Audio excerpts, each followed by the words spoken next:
Bom dia, tudo bom? Hoje a gente vai conversar com mais um convidado. Leandro, prazer. Tudo bem? É um prazer ter você aqui. A gente está com o Lucas também, que é o nosso apresentador, que vai conduzir isso junto comigo.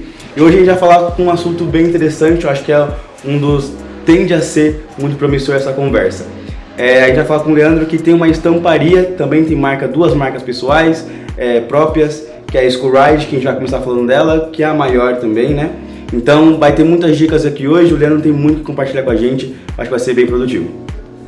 Vamos começar falando, Leandro, como está a sua empresa hoje, quais são os números, se você puder abrir, questão de espaço, funcionários, como é que está a School Ride hoje? Sim, a gente está num galpão agora que o Lucas já passou por lá, né, lá no bairro. E aí o galpão tem 500 metros quadrados aproximadamente. Hoje a gente trabalha lá com 5 colaboradores e mais 2 agregados. Aí depois eu explico direitinho essa situação. Então, hoje a gente está tentando ultrapassar, assim, a gente com os agregados juntos a gente já consegue passar dos 7 dígitos de faturamento. Né, mas só a minha empresa, a minha empresa mesmo, assim, tá próximo disso, né? De passar aí os 7 dígitos de faturamento. Legal, isso é interessante. Mensal, né? É bom frisar. Em questão de setor, só para o pessoal ter noção, qual setor você tá, como é que é? Então, o nosso ramo de atividade é o ramo de moda, né, como um todo, né, mas a gente é muito específico dentro a gente é um subnicho que a gente fabrica só camiseta, né, atualmente a gente só trabalha com isso. Forte a gente é a estamparia mesmo, né, eu trabalho com isso desde, faz muitos anos que eu trabalho disso, desde adolescente.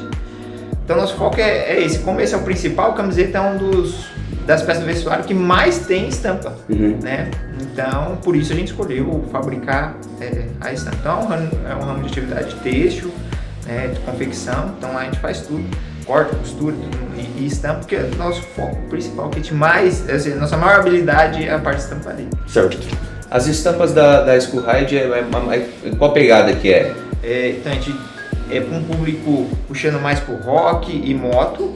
A gente tem estampas relacionadas à moto e caveira, porque o público gosta muito desse público. É interessante que não necessariamente eu escolhi o público, né? Quando eu comecei, a gente meio que vai atirando para qualquer lado, né? E aí o público foi me escolhendo. Eu lembro que eu fiz uma caveira, aí um amigo meu pegou e falou, a gente não acha esse tipo, e ele é motociclista, a gente não acha camiseta assim para comprar. Legal, né? Ele comprou de mim, no caso. Aí eu falei, vou fazer mais uma. Aí fiz uma outra estampa, na época estava estudando bastante, eu estava no começo da empresa. Uma técnica nova, aí brincando com a técnica também. Fiz uma outra caveira, aí começou a vender também, aí fui fazendo outro e fui fazendo. Tipo, a gente que é empreendedor, o foco principal é ganhar dinheiro. Não adianta eu gostar do que eu tô fazendo, eu particularmente não vender. Né? Então a gente tem que assim, tem que ir para esse caminho, tem que fazer o que funciona. Né? E aí fui fazendo, aí fui nichando cada vez mais, compreendendo o que estava acontecendo. E aí foi acontecendo, aí foi crescendo nesse formato. Aí hoje, se entrar lá no site, você vai ver que é camiseta de caveira e moto. Os sites e também as redes sociais da School Ride, a gente fala no final, mas também vai estar na descrição aqui, se o pessoal quiser dar uma olhadinha lá, né? Sim. E fala um pouquinho da sua infância, onde você cresceu, como que ela foi. Então, cara, tipo assim, eu cresci lá, Vila Jaú, no bairro, nasci lá, cresci lá. Então, um bairro periferia, de dificuldade, né, a gente sabe como é que é.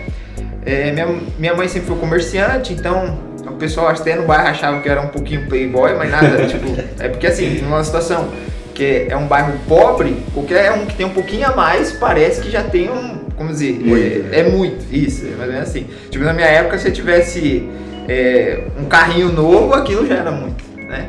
Então, mais ou menos assim. Então, assim, na vida de dificuldade, meus pais sempre foram comerciantes, né? Minha mãe mexeu com roupa a vida inteira, com confecção também. Então já vem de berço. Já vem de berço, sim. Meu pai também sempre foi comerciante, eu trabalhei com meu pai também na adolescência, aprendi muito com ele, assim, acho que faz parte um pouco assim do que O seu pai, ele empreendia em quê? Meu pai, quando eu fui trabalhar com ele vendia umas caneleiras de futebol. Caramba, que legal. Ele fabricava e era um processo de reciclagem bem diferente, assim. que ele fabricava e vendia lá na 25 de março ali, a ladeira Porto Geral, naquela época tinha muito camelô ali e vendia pros camelô na época, né? Aí uma época eu trabalhei com ele na adolescência e vi esse processo ali do meu pai de venda, de criação, assim, me ajudou muito também, assim, a ter um norte, assim, muita coisa. Depois trabalhei com a minha mãe também no período da minha vida. E com 16 anos já sabia costurar já. Eu aprendi a costurar pra mim, não necessariamente foi pra empreender nem nada disso. Eu com 16 anos, 16 anos, tinha dinheiro pra comprar roupa. Assim, e a gente naquela fase, quer estar bonitinho pras meninas, aquela coisa toda, eu não tinha dinheiro, né? Então, aí eu lembro que minha mãe tinha os tecidos lá, eu via aqueles tecidos lá, os tecidos, falei, mano, isso aqui deve virar uma bermuda. Na minha época tinha as bermudas de surfista, né? Aquelas bermudas tactel, tava na moda e tal, e eu não tinha dinheiro pra comprar. Minha mãe também é uma situação muito difícil. Aí eu falei, mano, eu acho que eu consigo fazer isso aí. Minha mãe tem as máquinas aí. Aí comecei eu mesmo tentar, sabe? Tipo assim. E minha mãe me ajudava, assim. E eu sempre fui muito curioso em tudo. Eu gosto de aprender a fazer. E aí aprendi a costurar. Aí, numa outra fase da vida, acabou que eu saí do meu pai pra trabalhar com a minha mãe. Entendeu? Mas assim, são dois aprendizados diferentes. Minha mãe e meu pai, mas eles foram empreendedores e acaba sendo um pouco da referência. E a influência, né? E acaba que ele não inspirando por uma vida sua mesmo de empreendedor, sim, né? Sim, minha mãe eu falo que é a guerreira. Eu acho que a maior admiração realmente é minha mãe. Meu pai, admiro meu pai muito também, mas meu pai tem umas dificuldades às vezes de alguns raciocínios empreendedores mesmo, assim. Minha mãe é uma mulher que lida muito bem com dinheiro. Eu acho que ela é, tipo assim, isso nela é uma referência, assim, até melhor que eu acredito.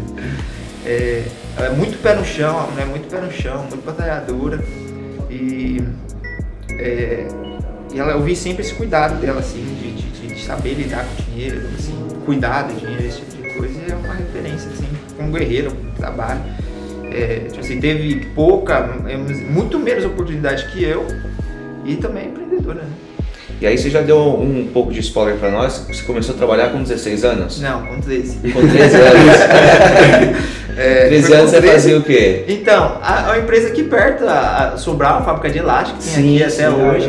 Meu pai era amigo deles, né? E eu lembro que com 12 anos eu já enchi o saco do meu pai. Pai, eu quero trabalhar. Porque eu queria ter meu dinheiro, assim. Eu nunca gostei de depender de ninguém, né? Então, eu já queria, assim. Aí eu enchi o saco do meu pai. Meu pai é amigo dele, assim, pô. Na época, até hoje, assim, na época já não podia trabalhar com 14, eu acho, já era 16, mas eles pegavam. Eu acho que é um grande erro da sociedade que a gente tem, é isso aí. Que parece que, tipo assim, eles falam, criança não pode trabalhar, uma criança de 12 anos, 13 anos, 14 anos. Eu, de fato, também acredito que o foco é o estudo. Mas trabalhar algumas horas não mata ninguém, eu não morri, você não morreu. Né? E não é aquela coisa que trabalhar para sustentar a casa, não é esse o objetivo, mas mostrar que o trabalho edifica, que o trabalho é a maneira de conquistar as coisas. Também é uma forma de ensino, né? E tem uma responsabilidade financeira também, né? Mano? Então, eu falo até pelo meu filho também, começou a trabalhar comigo quando tá com 14, né?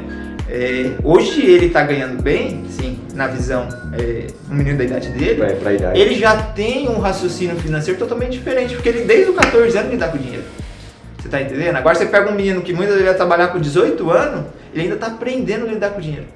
Meu filho já tá, como dizer, 4, 5 anos na frente dele.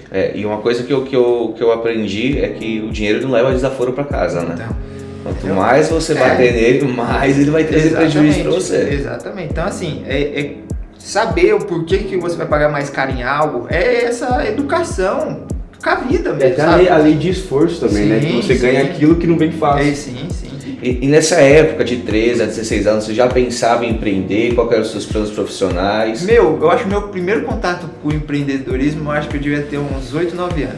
Que eu fazia pipa para empinar. E eu falei, mano, esse negócio aqui é legal. E não tinha fábrica de pipa como tem hoje, na minha época, né? Então, eram os pipeiros, né? Que eles faziam. Mais ou menos assim. Então eu lembro que tinha uma rua próxima lá, tinha uma venda ali, uma papelaria, alguma coisa, que vendia umas coisas lá. E aí eu perguntei lá, se eu trouxer uns pipas pra você vender, você vende? Aí ela falou, vem. Então eu fui lá, fiz mostrei pra ela, falou, não, me traz 10. E aí eu comecei a fazer pipa pra vender, assim, eu era muito novo. Claro que não foi pra frente, nem nada, eu fiz pouca coisa, depois eu queria saber de brincar. Só que eu acho que foi meu primeiro contato ali de realmente empreender, vamos por assim, né? Então, tipo assim, eu vi a oportunidade e ganhei algum dinheiro ali. E eu acho que eu devia ter uns 9 anos por aí. Viu? Mas isso é a razão de tudo, né?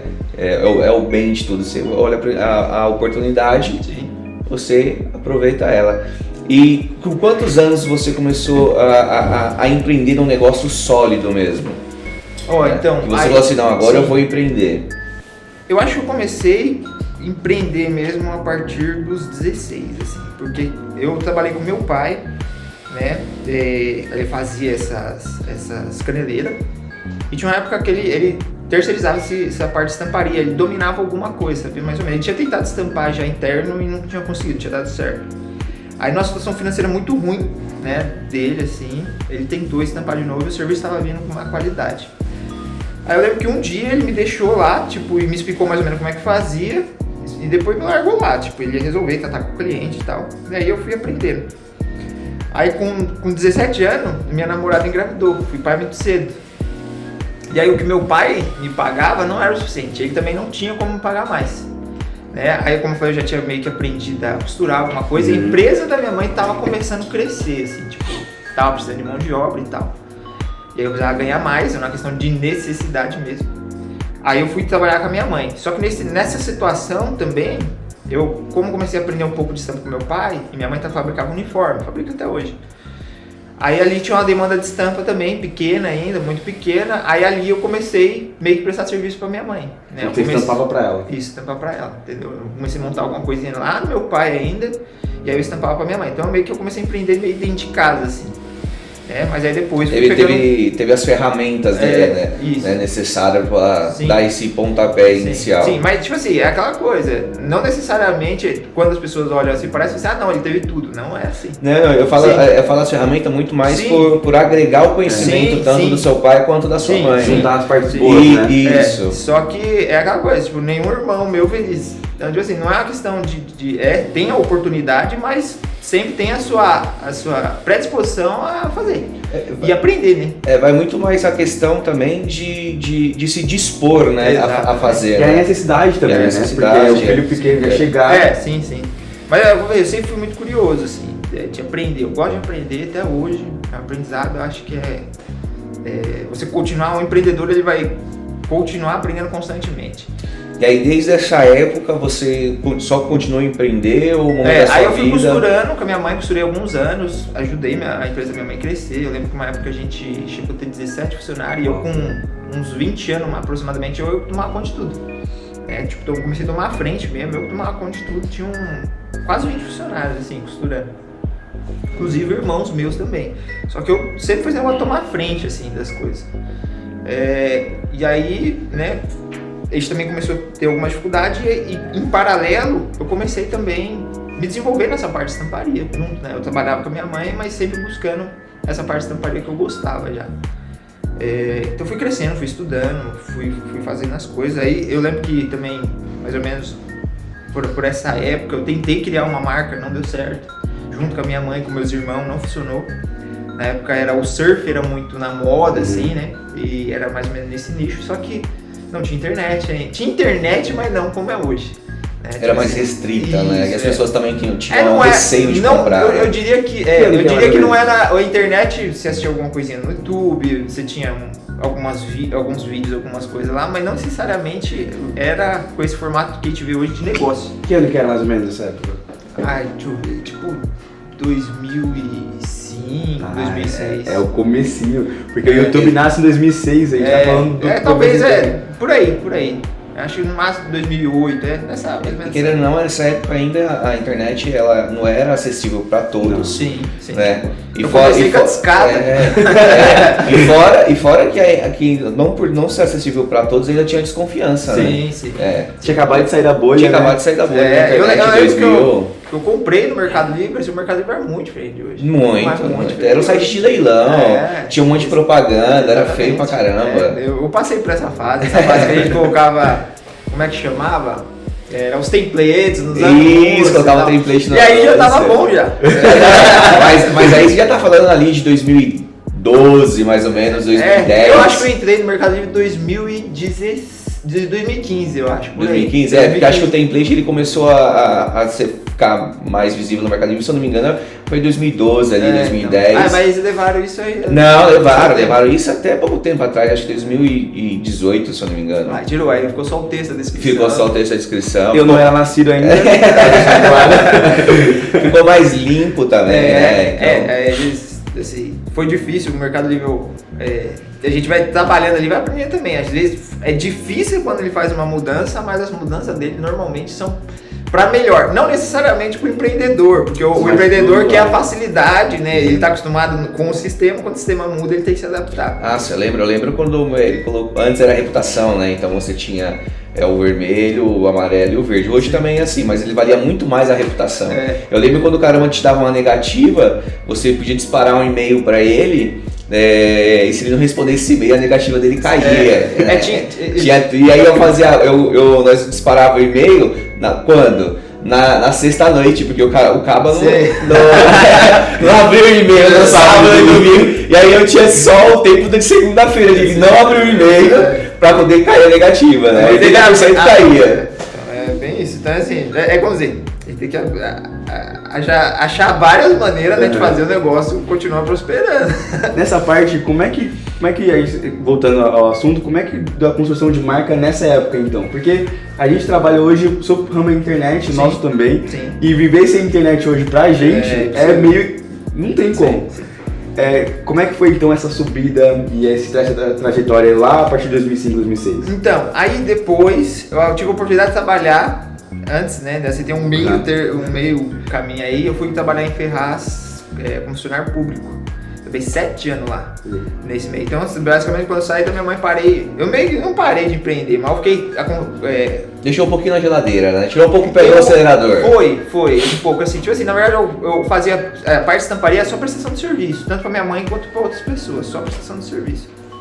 E aí ele ficou fraco e tal, mas aí surgiu a oportunidade de trabalhar lá. É a área de comunicação visual que também está ligada à estamparia, né? Porque querendo ou não, estampa é comunicação visual. E lá era a parte de comunicação visual. Aí surgiu a oportunidade, fui trabalhar lá. Fiquei 7 anos lá. Eu estudei nesse meio termo lá, eu gostei do que eu fiz lá, assim, tipo, foi uma experiência boa, acho que fez parte da minha evolução profissional. Eu fiz técnica de edificação, me formei como técnico de edificação, depois prestei concurso para a FATEC, passei na FATEC nessa área de construção civil. Só que quando eu prestei a prova, o Lucas sabe disso, porque ele tem o mesmo raciocínio assim com Deus que eu, não tem como eu separar a minha vida do que Deus me guia. Não dá, assim, não tem jeito. Quando eu tava fazendo o técnico, aí eu fui prestar concurso pra FATEC, fazer faculdade. Passei lá, fiquei muito feliz por passar, só que ali Deus já começava a me falar, monta estamparia de novo. Deus martelava, a voz de Deus pra mim, naquela época, era algo martelando na sua cabeça, assim, é como se você ficava ouvindo um martelo, se estivesse falando assim pra você. Toda hora batia aquilo, monta essa parede de novo, monta essa parede de novo, monta essa parede de novo. Aí eu já tava com 5 anos na prefeitura, mais ou menos, aproximadamente. Aí, porque a minha ideia era seguir o que eu tava fazendo lá, profissionalmente. Lá a gente trabalhava com sinalização de trânsito, trabalhei no departamento de trânsito lá, durante 5 anos. Com 1 ano eu fui encarregado, quando eu entrei lá eu só fazia a fabricação das placas, né, a parte de comunicação visual mesmo. E com 1 ano o pessoal lá me colocou como encarregado de toda a equipe de sinalização. Aí eu fui aprendendo, aí eu vi a dificuldade que tinha lá, a falta de informação, comecei a estudar. E tudo isso é ligado à engenharia civil, construção civil, essa parte. E aí eu fui fazer o técnico primeiro para depois vir de fazer faculdade. Só que chegou uma hora que eu já estava com alguns artistas no casamento, porque estudar e trabalhar e tal. Aí chegou um momento eu acabei decidindo largar a faculdade. E eu larguei, e no mesmo momento que eu larguei eu já sabia o que eu queria fazer, que era começar a estamparia. Aí eu fiquei 2 anos conciliando a estamparia e o trabalho na prefeitura. Então desses 5 aos 7 anos de lá foi pesado também, porque você estava nos dois. Foi, porque eu estudei muito. Eu não me vi mais nesse outro ramo de atividade, porque ou eu ia trabalhar para uma prefeitura, né, como eu trabalhava já, só que eu já estava de saco cheio, não aguentava mais trabalhar lá. Tipo assim, quem quer produzir, quem quer fazer as coisas, infelizmente fica amarrado. Não consegue trabalhar, né? Assim, e o sistema te meio que ele começa a te convencer de fato que a corrupção É o meio certo. Você começa a... Eu diria que você vê que... É como se você fizesse uma corrupção que é benefício para alguém, você se convence que aquilo é certo. É mais ou menos assim que o sistema começa a ser introduzido em você. Inverte a ordem das coisas, né? Entendeu? Tipo assim, não necessariamente você está fazendo o que é errado, você está fazendo para benefício de alguém, muitas vezes alguém que precisa. E ali o seu primeiro passo é você se sujar. É esse o sistema.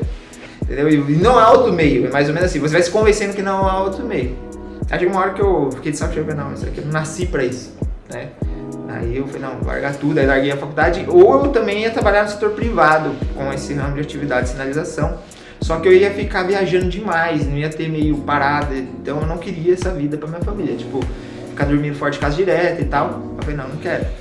Aí com base nisso eu larguei a faculdade e falei, não, é hora de eu seguir o que Deus estava falando, que era a estamparia. E aí você mesmo meio que foi falando, nesse período que você saiu da prefeitura, né, esses dois anos, né, que você estava conciliando os dois, depois que você sai da prefeitura, você começa a fazer estampas de camisetas genéricas. Então, né? Quando eu decidi voltar para estamparia, eu fui estudar de novo.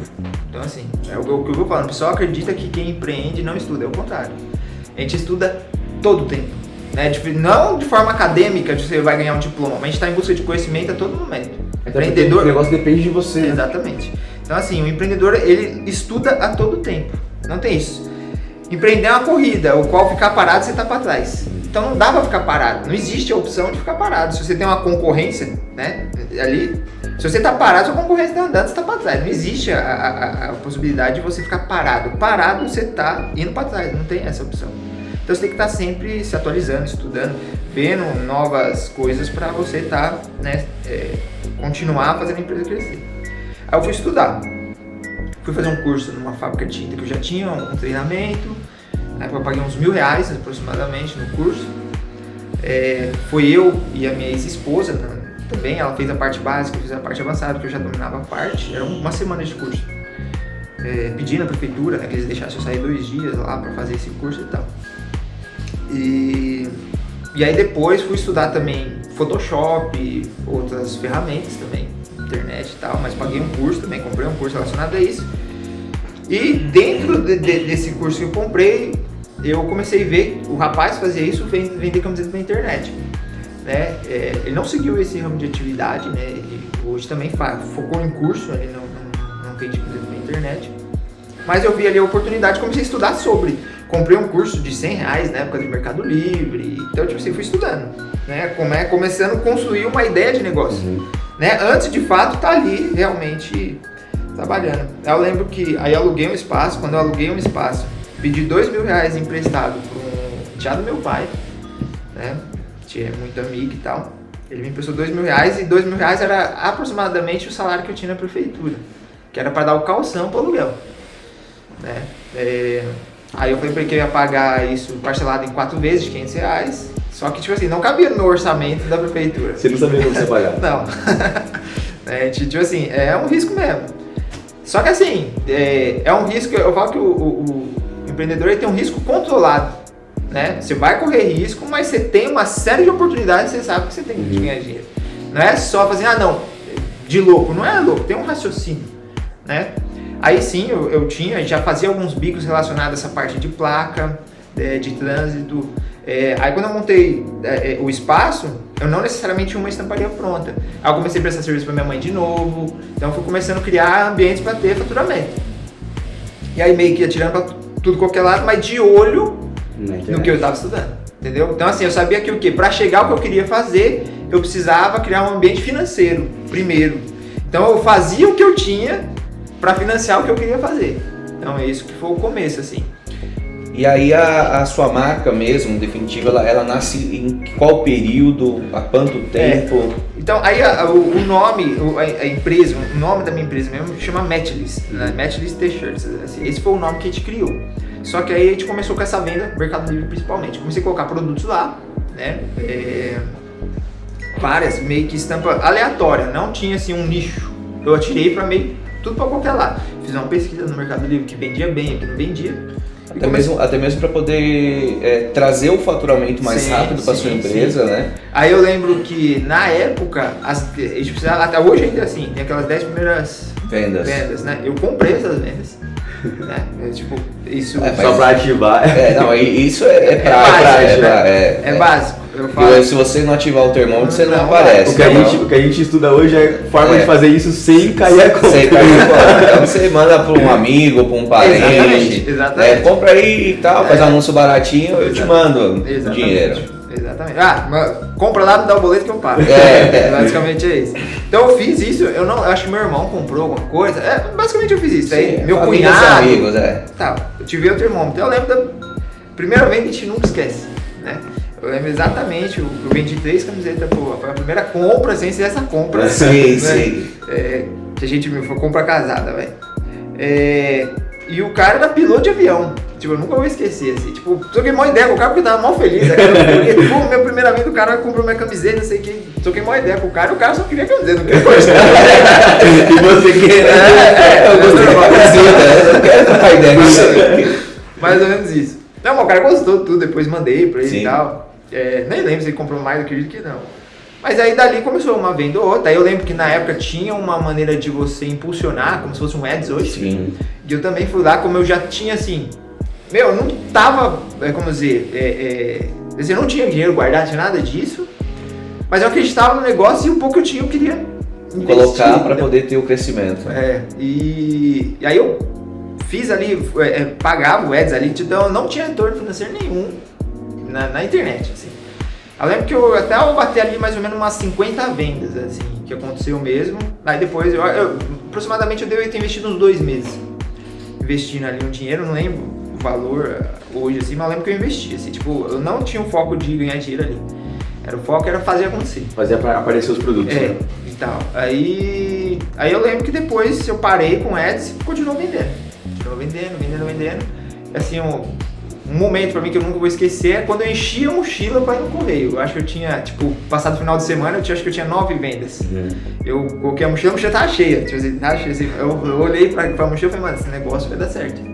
E tipo assim, a gente olha o tamanho que a gente tem hoje, é ridículo, né? Mas são momentos que você, tipo, é um momento que você se apega de fé, talvez, não sei. Ou é um momento que te dá o start, assim, um estralo que fala, mano, tá funcionando. É o que motiva, é o que impulsiona. É o combustível, né? De você falar assim, cara, até agora eu não acreditava, mas daqui pra frente eu tô começando a acreditar que vai pra frente, vai dar certo. É esse momento que é o que faz a empresa ser o que é hoje. São esses momentos de euforia. Sim, é porque na verdade esses momentos eles servem como alavancas, né? Que vão te impulsionando realmente pro seu plano, pro seu sonho, né? Sim. Então eu lembro disso, assim, foi pra mim sensacional aquele momento e depois, aí só foi crescendo no Mercado Livre.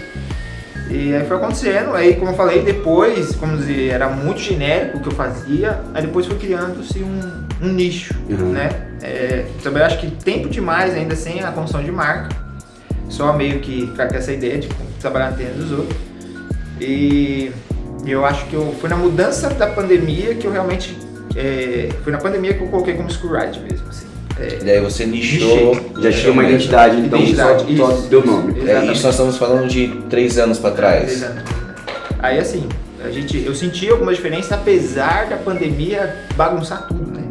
A pandemia foi algo que, tipo, a gente não tem previsibilidade. Até mesmo que nós estamos falando do seu nicho específico, que é moda. Sim. As pessoas compram roupa se elas saem. Na pandemia ninguém estava saindo, então acredito eu que deu uma... Sim, foram vários desafios na pandemia. Vários. Mas pode falar agora. Pode falar, né? Então, na pandemia a primeira dificuldade foi quando todo mundo parou. Quando parou as vendas, parou tudo.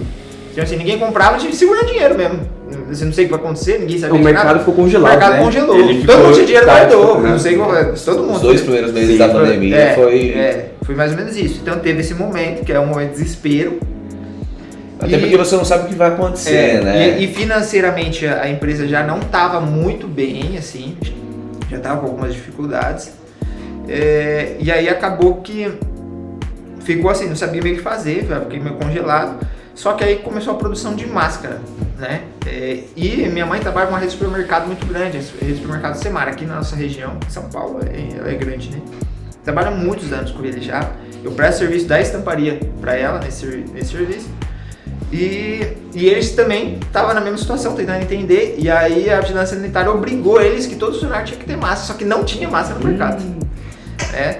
Aí um dos contatos foi minha mãe, porque já trabalhava.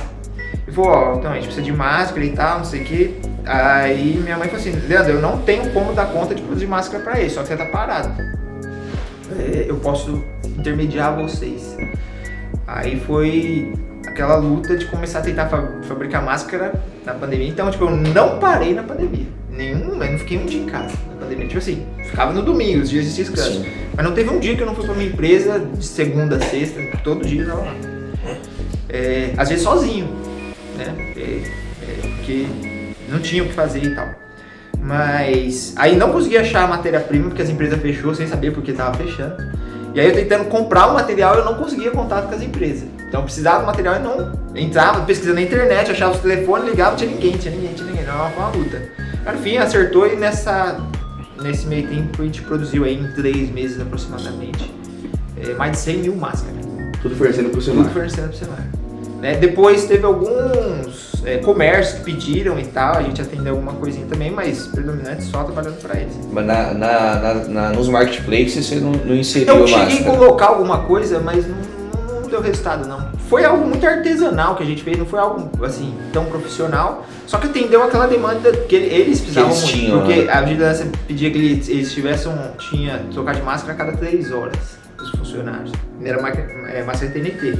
Então eu tive que elaborar uma máscara muito fácil de fazer, muito rápido, que atendia a necessidade. E barata, né? Barata, exatamente. Tem que ser. Na época eu lembro que eu vendia por 30 centavos uma máscara.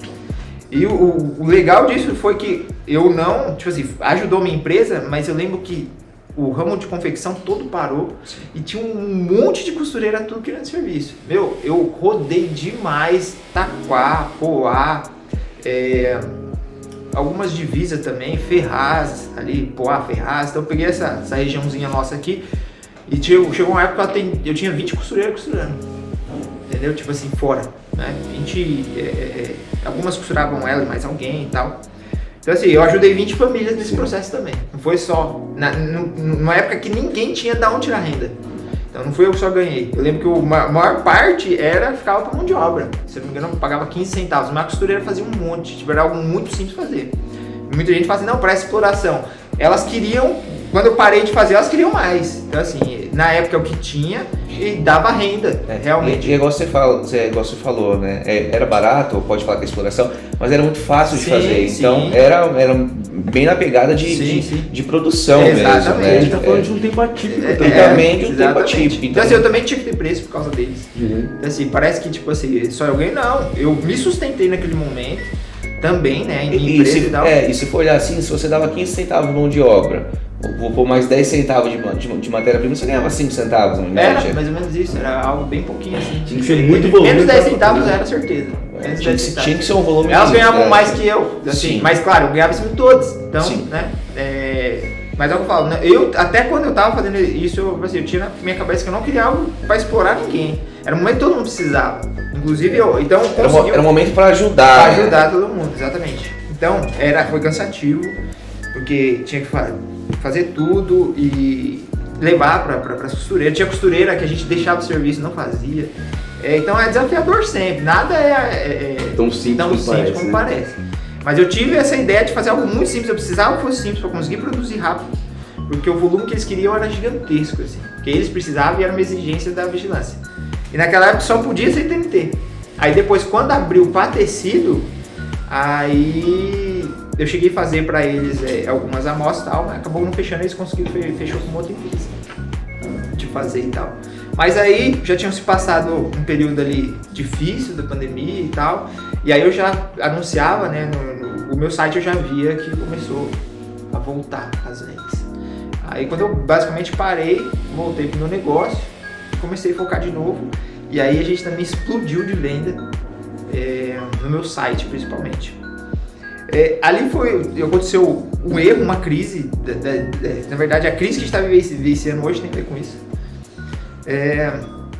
Eu me separei em 2017 e eu tinha uma conta, que era a conta que eu trabalhava há alguns anos, era uma conta com medalha lá no Mercado Livre e era boa parte do meu faturamento. Eu diria que quando ela acabou, ela era 50% do meu faturamento, já porque eu já tinha tomado uns tombos de perder a conta. Perder não, mas perder medalha, esse tipo de coisa. Senão ela se enfrentaria mais. Mas assim, eu vi que depender do Mercado Livre era um risco muito grande, né? Que eu quase quebrei uma vez, quando eu perdi, né, a medalha. E depois, quando eu me separei, tava tudo no nome da minha ex-esposa. E porque eu era funcionário público quando eu comecei. Você não podia. Então, eu não queria vincular meu nome. Aí acabou que quando eu me separei, eu tive a dificuldade da separação, que pra mim foi um grande problema, mas depois eu consegui me recuperar, uma pequena crise que eu tive. Muito menos por causa das divisões, né? E a empresa é reflexo da cabeça do dono. Aí, como dizer, você não está emocionalmente saudável, né? Preparado, você ainda não consegue, às vezes, separar tudo, né? Que é difícil. E aquilo me prejudicou, mas depois eu consegui me reerguer. E aí, mas eu ainda estava com essa conta. Aí na separação, a ideia era que a empresa passasse pro meu nome. Era Meita, era ME, né? Na época a empresa. Só que aí muita briga e tal, e acabou que eu não conseguia. Chegou um momento que eu falei, mano, começar do zero de novo, Mercado Livre. Aí larguei pra lá, fechei a empresa e abri nova no meu nome, comecei do zero. E aí nova conta do Mercado Livre e tal. Todo o processo de novo. As 10 vendas. Então. Começa tudo aqui de novo. Até que as 10 vendas deu de menos, mas, pô, a gente sabe que pra ranquear anúncio é volume de venda. Ranqueamento de conta, relevância, posicionamento. Então aí, por exemplo, tinha muitos anúncios lá com mais de 100 vendas e a gente sabe que isso é muito relevante. Né? Então, ou seja, isso vai começar... E seu site já operava em paralelo? Já operava, então, porque eu já tinha aprendido isso e já tinha estudado muito como não ser dependente do Mercado Livre, e um dos meus focos era o meu site. Porque aí o espaço é seu também, né? Então aí funcionou. Só que aí eu tive esse momento, eu tava começando o Mercado Livre de novo, na pandemia, e a loja virtual começou a vender e ela explodiu mesmo, assim, tipo assim, eu lembro que eu vendia 600 camisetas no site, aí eu comecei a bater 2.000 camisetas, né, no site, então tipo assim, aí eu olhei pro Mercado Livre e falei, mano, esquece o Mercado Livre, e foi também na mudança, um monte de coisa, são várias coisas, olha como que é. Teve a mudança também da logística deles, nesse meio tempo também. Sim. Né? Que foi uma bosta no começo. No começo foi, nossa, um sofrimento. Horrível, entendeu? Rapaz. Aí eu me vi com uma loja vendendo demais, onde eu tinha que ter foco, e o Mercado Livre começando e um monte de dificuldade. Aí eu falei, não, larga o Mercado Livre pra lá. Que é basicamente a dificuldade que a Shopee hoje tem, né? Na parte logística. Só que eles foram mais rápido, eu acho, do que a Shopee. Eles se adaptaram mais rápido. A Shopee tá demorando um pouco. Aí eu, tipo assim, larguei pra lá. E foi, tipo, regacei, acho que foi uns 4 meses regacei de vender. Quando chegou outubro, que o auxílio acabou, vender de novo. E aí foi desespero. E aí a crise que a gente tá vivendo hoje é disso, uma crise financeira. Mas... inflação alta, acabando com o poder de compra. Exatamente, tipo, o tecido subiu demais também. Naquela época ainda estava estável o preço do tecido, mas aí... Só que aí nessa época eu falei, mano, é momento de eu criar a marca Screwride, né? Aí foi que eu comecei a fazer isso aí, só que aí foi basicamente quando eu comecei foi quando as vendas caíram. Eu falei assim, não, eu tenho que trabalhar em cima do nome Screwride e tal, e comecei a trabalhar, mudei layout da loja, rede social, mudei tudo. Contratei uma empresa de marketing para gerar conteúdo, tirar foto e tal. Então assim, como eu tava numa situação boa, só que foi eu começar a fazer isso, as vendas caíram. Então assim, é desafiador empreender porque tem coisa que não dá pra prever, né? Você tá com assim, não, esse é o correto, e tudo te mostra que parece que aquilo é o correto. Quando você faz, começa a dar errado um monte de coisa. Eu falo que o Brasil já é uma montanha russa, né, por si só, né? Você empreender aqui é super desafiador, super difícil. E aí quando você vem você sai de uma crise humanitária de doenças, né, mundial, e isso começa a refletir numa crise financeira mundial, cara, a situação do Brasil é uma das piores possíveis, né? A gente junta no eleitoral falando desse ano ainda. Sim, tem o fator eleitoral, polarização, tem Copa do Mundo, então esse ano vai ser um ano de muitos desafios para empreendedores. Eu acredito que aqueles que conseguirem passar esse ano vão sair bem mais forte e muito mais difícil. E tem essa vantagem também, que é o que a gente sempre conversa, que é assim, o momento de crise, ele é dificultoso, ele faz com que muitos saiam do jogo. só que ele cria anos futuros que são extraordinários depois que passam também. Sim. Então aqueles que conseguirem, que tiverem estratégia suficiente, conseguirem se reinventar como você está fazendo, constroem algo muito mais sólido no futuro. Sim. É porque você sai mais forte. Sim. De toda a crise, minha crença sempre em Deus, quando eu tô em crise, hoje eu já aprendi, mas a gente aprende depois de muita paulada, é assim que funciona. Quando eu tô em crise, eu fico me perguntando, nessa crise, o que Deus tá querendo me ensinar? É sempre assim, eu sempre tenho esse foco, assim, tipo assim, o que eu preciso aprender disso? Porque toda a crise que eu tive na minha empresa, eu saí mais forte dela. Quando eu consegui achar uma solução, tipo assim, a gente se reinventar, a gente vê um outro caminho, a gente fica mais forte e a gente tende a ter um crescimento. Né? Então, assim, só que aí pode vir, porque crescer é difícil e doloroso. Né? Aí aí você vai ter que gerenciar muito mais coisa, uma produção maior, mais dinheiro, tudo você vai ter que ter, ou seja, você vai ter que se readaptar. E é provável que às vezes você também não está tão preparado e gera uma nova crise.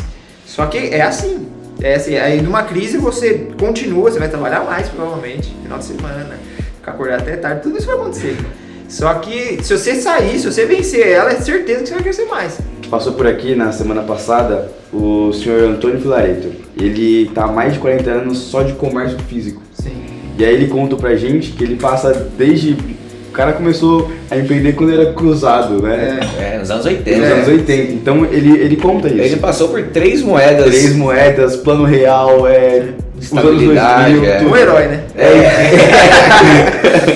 E é exatamente isso. Eu gosto de linkar os episódios porque a gente tá falando da mesma coisa. Sim. É exatamente isso que ele fala.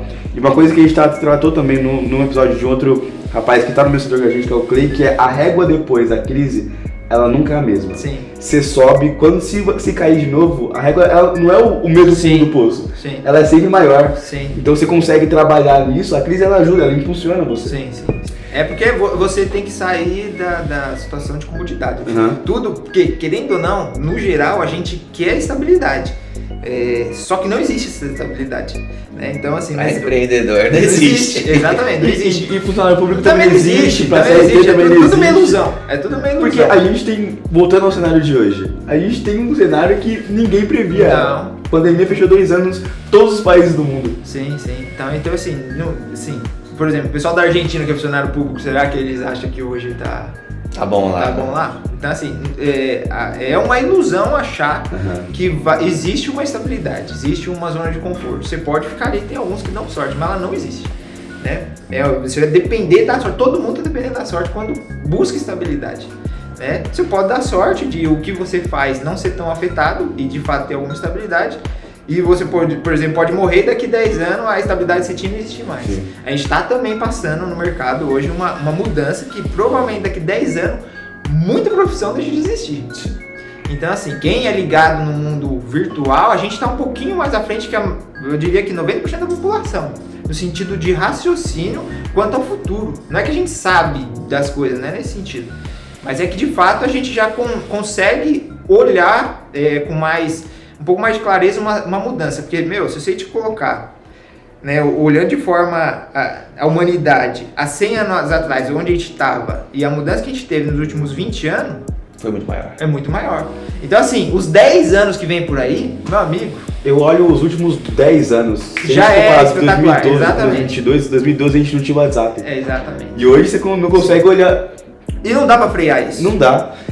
Olha, eu vou mais além ainda. 1 ano atrás a gente não tinha Pix. Você não consegue imaginar um mundo sem Pix hoje. Não dá. Então, daqui pra frente, todos os caminhos serão diferentes. Sim. E eu acho que pra gente, como você falou, pra gente estar na internet, você olha muito mais o âmbito digital, não só como um âmbito de venda, mas como um estilo de vida mesmo, que é o que vai acontecer. Sim. Porque todo mundo tá digitalizado hoje. Hoje as pessoas ficam mais tempo no celular do que na televisão, né? Eu diria que o celular te entende mais do que seu amigo. Exatamente. Então... Acho que faz umas 2 semanas de uma palestra na escola, né? E eu trouxe um dado para os alunos que até 2023 vão ser abertas 50 mil vagas na área da tecnologia. Então, é um número muito grande. Então, tem que se especializar na área tecnológica. O Lucas é exemplo, eu sou exemplo. O caminho ele de periferia, eu de periferia. A gente está numa sociedade que demonstra que o caminho parece que mais fácil de sair da pobreza é o caminho de você ser um jogador de futebol ou um youtuber, coisa famosa. Né? Ainda é ilusão. Se você analisar a realidade de fato, as pessoas O número, claro que teve jogador de futebol que saiu da pobreza, não é isso que, não é essa a questão. Mas se você olhar o número de pessoas que saíram da pobreza, eu tô falando que ficou milionário, bilionário, não é nesse sentido. Não, é que ficou estável, né? Exatamente. Uma qualidade de vida melhor. Exatamente. São as pessoas que realmente empreendem. Exatamente. Então assim, só que a gente tem uma cultura no Brasil que quem ganha dinheiro é ruim, ou ganhar dinheiro é ruim, ou que na verdade, fez errado para chegar lá, se envolveu com alguma coisa errada. Né? Na verdade, eu acredito que o empresariado, né, do Brasil, ele é tido como vilão, explorador, né, que ganha muito dinheiro nas custas dos funcionários. Só que ao mesmo tempo, todo mundo quer ter e alcançar um tipo de sucesso. Sim. Só que outra coisa, se você ter sucesso, esquece as amizades que você tinha, porque todo mundo tende a, tipo assim, eles te olham diferente já. Você eles não te olham como igual mais quando você começou a ter sucesso. É assim que funciona. Eu acho que isso tá mudando um pouco, devagar, mas tá mudando, principalmente entre os jovens. A gente vem conversando, como o Lucas falou, ele deu palestra para mais de 40 alunos no dia na sala, e você percebe o interesse dos alunos em procurar fazer algo próprio. E são jovens de 16, 17 anos. Mas o digital ajuda nisso, né? Sim. Acaba porque as pessoas estão mais no digital e inclusive a iniciativa daqui é também isso, né? Começar a mostrar para pessoas que empreender é uma liberdade, né? De fato. E não é uma coisa tão longe, tão distante, tão difícil. Parece que tipo assim, precisa de muito dinheiro, precisa de todo um momento ideal para você empreender. Eu não empreendi no momento ideal. São duas histórias que provam e é pessoas reais, é isso que é legal. Eu mesmo não investi R$1 no começo da minha empresa. E assim, olhando todo esse cenário de empreendedorismo seu, toda essa carreira, 9 anos vendendo pipa, depois 16 anos e tudo mais, o que você atribui ao sucesso para o empreendedorismo? Eu acho que a curiosidade e eu acho que a perseverança. Acho que a perseverança é um dos principais. É acreditar, a fé de tipo, vai dar certo. Não tem, tipo assim, não olhar, não ficar com essa dúvida, sabe? Acho que as pessoas ficam, será que não vai? Não é assim que se olha para as coisas. Outra coisa que, assim, uma experiência é não focar no problema. Porque eu acho que é isso que às vezes as pessoas são derrubadas, de focar no problema. Você olhar para o problema e falar, não, esse problema não tem solução. Se você ficar olhando o problema, você não vai ver solução. Não tem solução. Você tem que olhar para fora do problema, né, para você arrumar uma solução. Ontem nós estávamos no stand-up, né, do Vitor Sarro, e no show dele ele falou uma frase muito interessante sobre isso, né? Todo mundo tem problema. Sim. Só que você tem que saber lidar com o seu problema. Como? Né? Se o problema tem solução, ótimo, então você vai resolver. Então, na verdade, você não tem nenhum problema. Então você não tem um problema. Sim. Se o problema não tem solução, já resolveu. Você também não tem um problema, porque ele não tem solução. Então, cara, não pilha. Então, e assim, controle emocional, porque precisa, para você, em momento de crise, se você não tiver controle emocional, de conseguir olhar para as coisas de forma calma, parar para conseguir tentar ter um raciocínio, você não tem como. E aí com a pandemia você vê uma disparada de casos, né? Sim. De síndrome de Bourne, né? Ansiedade, depressão, né? Várias situações, né? Eu ouvi uma frase interessante outro dia num podcast também, que a gente gosta de ouvir bastante, e o cara falando sobre empreendedorismo, ele fala que o cliente, então o seu cliente, ele te paga para você estar bem. Ele te paga para você estar pensando no negócio e fazer que a experiência dele e de outros sejam as melhores possíveis. Sim. E olho no cliente, né? Eu acho que o foco é esse. Quando a gente consegue entender o nosso cliente, principalmente para a minha área que é construção de marca, você conseguir compreender o que o seu cliente espera da empresa, o que você vai desenvolver para aquele cliente, faz toda a diferença. Eu, por experiência mesmo, eu tinha uma camiseta que o pessoal faz uns 4 anos que me cobra. Uma das camisetas que eu mais vendia é uma caveira com a bandeira dos Estados Unidos. E vendia demais, até hoje vende. E aí de vez em quando um ou outro falava, pô, não tem que a bandeira do Brasil? Antes de Bolsonaro, de tudo que tinha que acontecer, que hoje parece que o Bolsonaro pegou a bandeira pra ele, né? Que ele é representante maior. Então, assim, a bandeira... as cores verde e amarela Então, assim, ele e a Van disputando. Então, pra mim, na minha visão, se ele pegou é porque tava jogada. Porque ele não comprou nada, então não é dele. Então se as pessoas veem que é dele é porque ninguém usava. Mas o pessoal já me falava isso, tipo, já tinha um espírito patriota antes, né? Mas o pessoal também no Brasil ainda é muito paga-pau assim dos Estados Unidos. Ainda mais no meu público, que, por exemplo, um dos ícones da moto é a Harley Davidson, né? E aí o pessoal que tem Harley Davidson gosta de usar. E o sonho americano também tá muito nesse setor, né? Aí eu demorei muito a fazer, cara, tipo assim, não ouvia, sabe? Cara, aí eu fiz, na verdade eu tive uma dificuldade de fazer, eu tentava, sentava no Photoshop, tentava fazer, não conseguia, aí tinha o Vinícius que também falava assim, tenta fazer, tentava, porque a bandeira do Brasil ela é complicadinha assim, o jeito dela, né, que a gente tinha que colocar na caveira ali assim, aí não funcionou.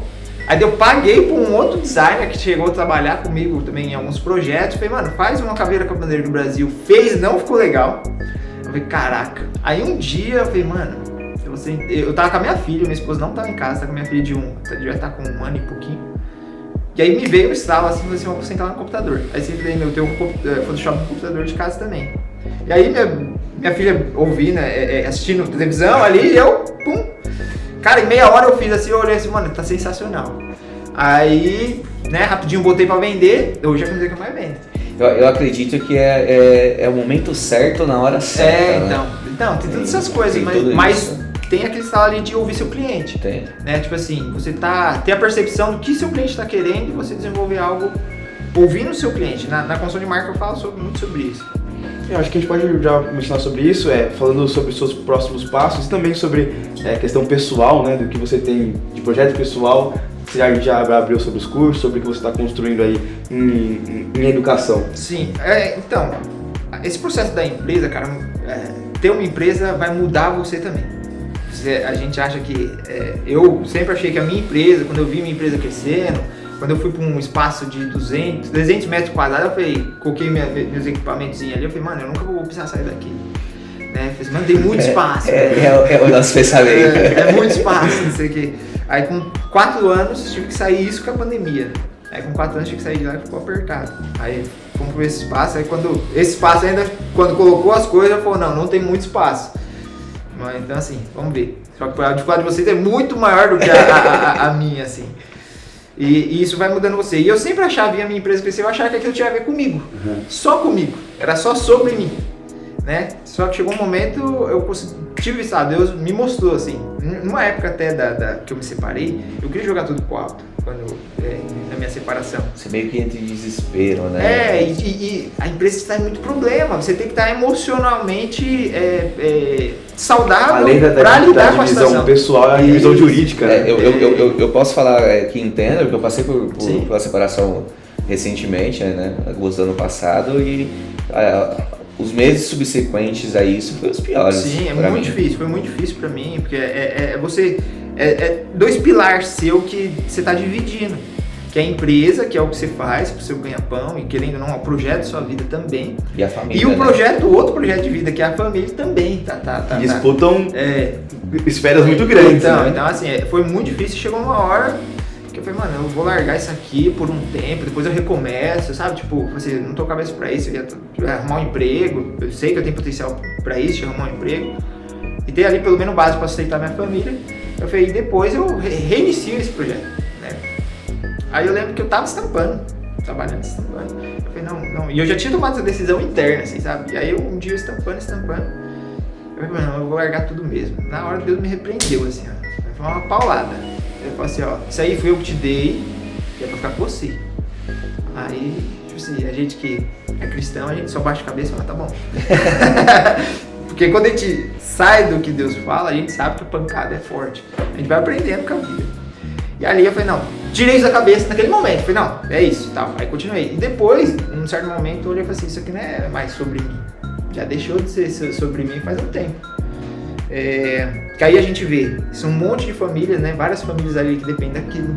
Hoje eu tenho aproximadamente 20 vendedores, assim, então indiretamente a gente contribui com a renda dele. Desses 20 eu tenho uns 4 que o carro-chefe é o nosso produto. Então assim, aquela família é sustentada pela minha empresa indiretamente, né? Eles não trabalham para mim diretamente, mas sou eu que forneço o recurso para ele estar tendo o ganha-pão dele. Faz parte do seu ecossistema, né? Exatamente. Então assim, a gente tem que estar atendendo eles e fora os colaboradores que a gente já tem. Aí eu comecei a olhar e falei assim, isso não é mais sobre mim. Né? E diante disso começou também essa questão de dar o curso e tal. Eu falei assim, eu preciso expandir todo o aprendizado que eu tive nesses anos, as dificuldades e tal. E eu vejo uma galera muito escrava nesse ramo de atividade, que são as pequenas estamparias. Eles prestam serviços só, né? Boa parte deles só fazem prestação de serviço, não fazem um produto deles. Isso também porque eles têm a dificuldade principal, que é vender esse produto, né? Aí não desenvolve, ou se desenvolve não consegue vender, aí eu vejo eles muito travados. E como a internet tem uma certa complexidade, eles entendem alguma coisa, mas não conseguem unir. Eu sei porque minha cabeça já foi assim, a gente às vezes tem um projeto, mas não consegue ligar os pontos. As pessoas acham que é só criar uma conta no Mercado Livre, anunciar e vai vender. Vai vender. E esquece cria um site, deixa lá. Esquece que tem toda uma situação, um planejamento, uma estratégia por trás para que aquele anúncio realmente faça vender. Isso no Mercado Livre, na loja virtual ainda é mais complexo. Eu lembro quando comecei, né, já estava tendo uma situação melhor, já tinha acho que uns 4, 5 colaboradores também. As pessoas falavam assim, não, você é fácil o trabalho, você só fica sentado lá e os pedidos chegando. E eu falei, assim, né? Sabe de nada, inocente. Só quem tá na pele sabe, né? Parece que é algo que todo mundo fala, mas realmente é difícil. É desgaste, eu falo pro empreendedor, o desgaste maior é o mental, não é o físico. Né? Porque a gente tem o desgaste físico, às vezes trabalha 12 horas, mas, cara, se a cabeça tá saudável, tá suave. Você chega e dorme bem e acabou. No outro dia você tá inteiro. Mas se aqui tá quebrado, aí é o problema. Porque para sair da cama é mais difícil. Pra você conseguir resolver o problema, tá focado é mais difícil. Então, tipo assim, o segredo tá aqui. E tem uma série de reflexos também, que a gente trata também, que é questão de ansiedade, questão de corporal, que você não come e engorda. Mas o que tá acontecendo? Até recentemente eu comecei a correr de manhã, porque eu comecei a chegar em casa. Tipo, eu tenho uma filha de 2 anos, né? Eu tenho uns meninos já velhos mas eu tenho há 2 anos. E minha esposa tá grávida, graças a Deus, mais uma bênção. E ela é muito elétrica, e ela chega, papai, quer brincar, e eu tô exausto. Eu falei, mano, não tá certo isso. Aí eu comecei a correr de manhã, e é meio estranho, né? Mas correr pra ter energia. Aí de noite eu sinto que eu tô muito mais, assim, minha energia ainda não esgotou, eu ainda tenho uma reserva pra ela, entendeu? Aquela cota dela. É uma cota dela, porque tem que ter, cara. Então, é desafiador, é uma construção pessoal muito forte. Então, é difícil, parece que... E aí hoje você tem a Screw Rider, tem uma outra marca, né? A Galheiros faz parte desse projeto do curso. E aí você tem o curso também, sim. né? Então, vamos dizer que você tem 3 projetos ali. Isso. O curso que a gente fez um piloto praticamente, que é uma mentoria, entrou 7 pessoas, coloquei o valor de R$500 pra cima, o valor, tipo assim, é irrisório. E hoje, aprendendo também com a vida, tem que pagar, esse negócio de dar de graça não funciona. E o pessoal Pura experiência. Eu cheguei a abrir essa mentoria gratuita, entrou 5 pessoas e nenhuma delas, em menos de um mês, estava tudo fora. Porque eu fiz de graça. Então, hoje eu tenho consciência. Esse negócio de dar de graça não funciona. A pessoa tem que estar disposta a dar a energia dela, que é o dinheiro, pra ela realmente fazer valer aquele dinheiro que valeu. Nós estávamos numa mentoria em Ribeirão Preto, um evento, na verdade, grande, da Universidade Marketplace do Alexandre Nogueira, né? E ali nós contratamos a mentoria deles e tudo mais. E ele falou assim, não, para os mentorados, eles vão fazer um evento aqui em São Paulo, né? Vai ter 90% de desconto. Mas por que não poderia ser de graça? Não, porque se fosse de graça vocês não dariam valor. Exatamente. Então vocês pagam R$2. Vocês têm que pagar, Vocês pagam mais barato, mas tem que pagar. Mas vocês pagam, porque daí vocês vão. Sim. Se for de graça, vocês não vão. Porque se você não doou energia, que dinheiro, a gente tem que ressignificar também, principalmente no Brasil, dinheiro é energia. É uma maneira de acumular energia, né? Que aí se você ressignificar o que é dinheiro, você perde principalmente aquela ideia de que você vai se apegar a ele, entendeu? Então, se você olhar os judeus, eles dão o dinheiro muito bem, e isso tem a ver com a cultura religiosa deles, e eles procuram falar muito essa questão, o que dinheiro é para você. E isso o empreendedor precisa ressignificar, porque senão ele se apega e enlouquece, né? Não é sobre só o dinheiro, né? Quando a gente vê o dinheiro, o caminho de mudar vidas, virou outra coisa o dinheiro. Ele não é mais sobre você ter um carro melhor, ter uma moto melhor, ostentável. Não é sobre isso mais, né? Então, aí esse curso meio que foi um pouco dessa ideia de conseguir mudar a vida das pessoas. Começar a falar assim, eu aprendi, e se eu ensinar isso, eu sei que eu vou conseguir.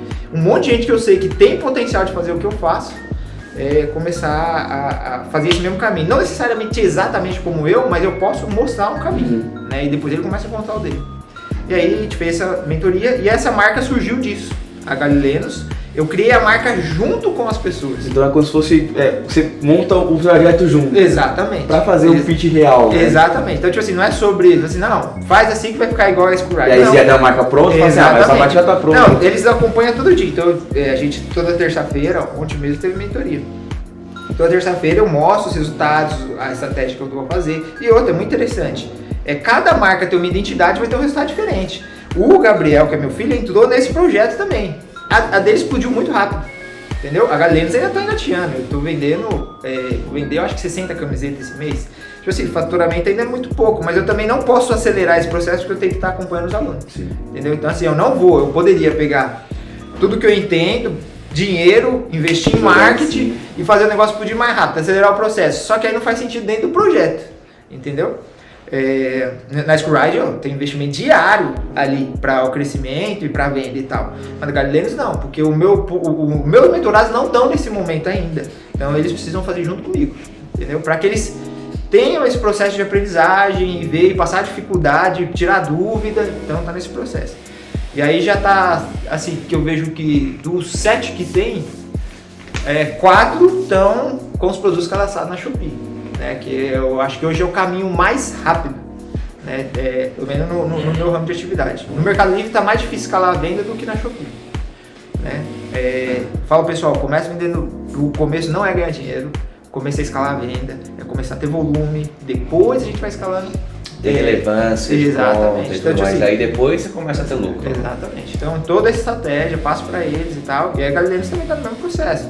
Não tem lucro, mas está começando a engatinhar nas vendas. Hoje tem alguém que te influencia diretamente ou indiretamente? Como empreendedor? Como empreendedorismo? Eu tenho uma referência, acho, da minha mãe, do meu pai. Meu pai é uma referência sobre dar solução para as coisas mais físicas, sabe? Tipo assim, igual vocês têm aqui, dificuldade de armazenamento. Né? Tipo assim, achar algum meio de fazer aquilo ficar uma maneira boa de trabalhar, dar certo. Meu pai tem muita referência como esse cara de ter soluções inteligentes para a parte prática da coisa. A minha mãe tem como referência nessa parte financeira, pé no chão e tal. E uma das pessoas que eu sigo, né? Assim, eu sigo ele já há alguns anos. Eu já até comentei com o Lucas, que é o Pablo Marçal. Eles, curiosamente, tá como candidato a presidente agora. Mas eu sigo ele já tem alguns anos. Ele é uma referência, ele é empreendedor, tem várias empresas e tal, e ele é muito motivador, assim, ele me destravou algumas coisas na mente, alguma coisa assim pra gente começar a ressignificar algumas coisas assim na vida mesmo, assim, tanto familiar como profissional, e faz toda a diferença, você conseguir enxergar de forma diferente, não da maneira ali que muitas vezes você foi criado, seu pai e sua mãe falando que dinheiro é sujo, esse tipo de coisa, que tipo, começa a introduzir em você um bloqueio ali de que tipo, dinheiro é errado. E que não vai chegar. Exatamente, né? Sim. Porque, por experiência, eu já vi pessoas que começam um negócio, começa a dar certo, parece que quando começa a dar certo existe.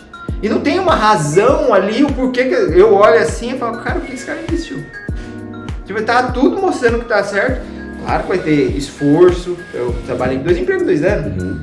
Mas é o que eu tô falando, a pessoa desiste que pra mim, na minha visão, mano, é bloqueio. De, tipo... igual você falou no começo, né? Não tem persistência, né? Então. Eu costumo dizer que ele tem que ter 2 coisas, né? A persistência e a consistência, né? Sim. São 2 coisas diferentes. Sim. E é uma evolução constante. Pessoal, profissional, estudando constantemente e tal. Então, assim, uma das referências é uma pessoa que eu gosto de ouvir, mas tem outros, por exemplo, Flávio Augusto, que é um cara aqui sensacional. O Primo Rico é um cara que também bem interessante de se ouvir, né? E uma coisa que eu estudo demais é sobre Deus. E se você olhar a Bíblia, você vai gostar de olhar lá, assim, todo mundo acredita que religião tem a ver você ser desapegado do que é material. Sim, mas não quer dizer que você tem que ser pobre. Em nenhum momento. Ele só tá falando que você não tem que se apegar em nada material, mas não quer dizer que você não pode ser rico. Só não pode ser baseado naquilo. Exatamente. Você não pode ter amores por aquilo. Exatamente. Por exemplo, até a passagem que fala que teve o jovem rico, né? Que fala que, tipo, Jesus fala pra ele deixar todo o dinheiro dele. Mas Jesus fala, aquilo foi uma mensagem específica pra ele.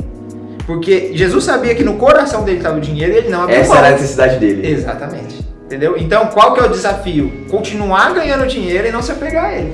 Esse é o desafio. É você saber que o dinheiro que você tem é para você, Deus adora dar dinheiro para quem é produtivo e para quem não pega só para si. Ele transforma a vida de outras pessoas. Então é esse o raciocínio. Aí quando a gente começa a olhar pessoas muito ricas que têm esse raciocínio, aí é uma boa referência.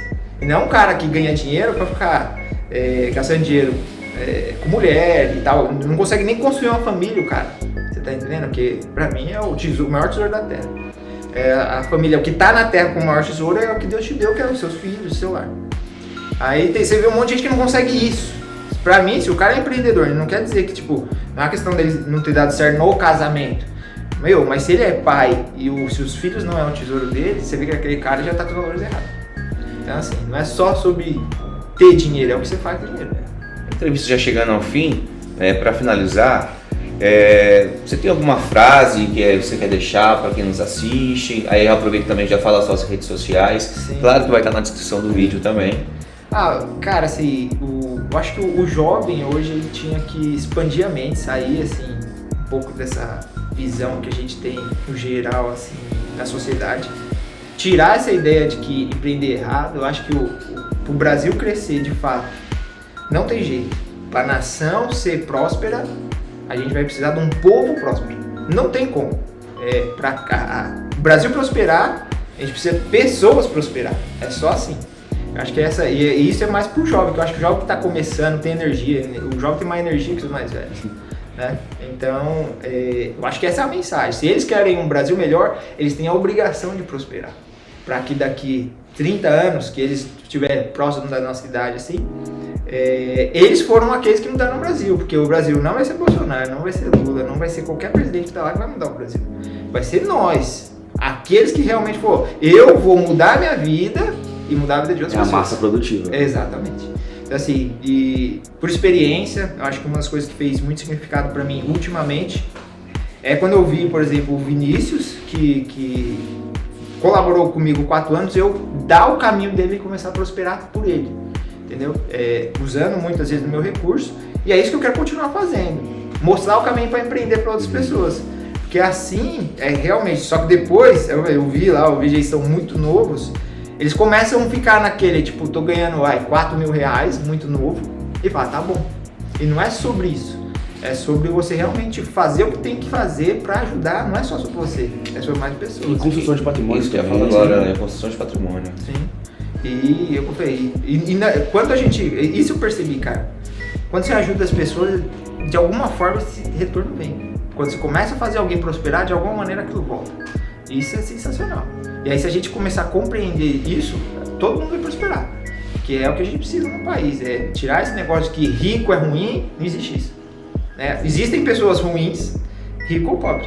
Essa que é a realidade. É isso. Deixe suas redes sociais aí. Tenho a rede social que eu faço a parte mais do curso, que é Carvalho Leandro 1, né? Lá que eu posto alguma coisa quando a gente abre ali alguma coisa pro curso. Aí tem a Schoolride, que tem a rede social, só pesquisar lá Schoolride, eu acredito que é um dos primeiros que vai aparecer lá. Tem o site também, então eu acho que é os 2 canais aí que vai acompanhar o projeto da gente, tanto na parte da empresa quanto dessa parte de curso. Deem uma olhada lá, passem pelas categorias que eles têm lá, então dá uma força tanto no Instagram quanto no site do Leandro. É isso aí.